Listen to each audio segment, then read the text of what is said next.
Hey, this is Dr. Kenyon Godwin, and I just want to share some things with you. So looking at some commercials over the weekend, of course, social media posts about a lot of different topics, and what I found was a lot of Americans are putting their trust solely into the hands of institutions and organizations, and most importantly, fear when it comes to their health.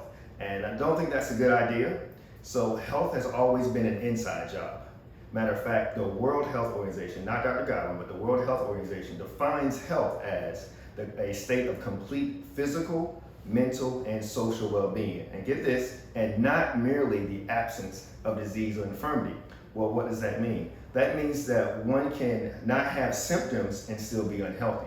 And if you think about it, it makes sense. We all have heard of someone, unfortunately, that may have passed away or had a heart attack. However, they had no symptoms prior to that event. We also have heard of people that have gone in and had screenings done and come back with other diagnoses, even though they felt fine. Here's why that's important.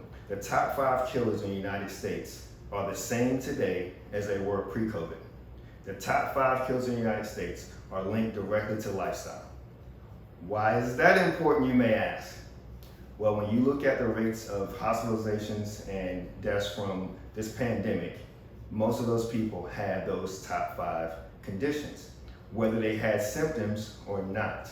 And so my message is simply, regardless of what decisions you make, whether you choose to get it or not, whether you choose to wear a mask or not, take care of your lifestyle. That's the one thing you do have responsibility over. When you make your insurance company responsible or pharmaceuticals or whatever else, you're giving them control, and now you can't change it. But when you take responsibility for your health, you have something to do with that outcome. And so I'm gonna leave you with this last thought. If you've ever talked to someone who had to get surgery and go through a pre-op, if they were a smoker, they were already warned that their results were going to be different. Their recovery might be different with surgery. If they were obese or if they had high blood pressure or different health issues, sometimes they can't even get the surgery until they get those things under control. The reason is, if a person's body and health isn't strong enough, they may not survive the surgery or their body's going to have a hard time doing its job. So if we know that to be true for surgery procedures, then imagine trying to fight off a virus or some other type of disease.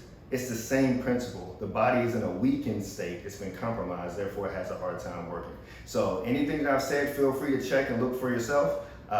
Where's the lie? I'm just telling you the truth, and I'm doing my job because I don't have anything to gain from you having this information and taking care of yourself. I just want to make sure that you're healthy and you're thinking about the right priorities and not just handing over your health to someone else or being afraid. Dr. Kenyon Godwin, helping put the fun back into function.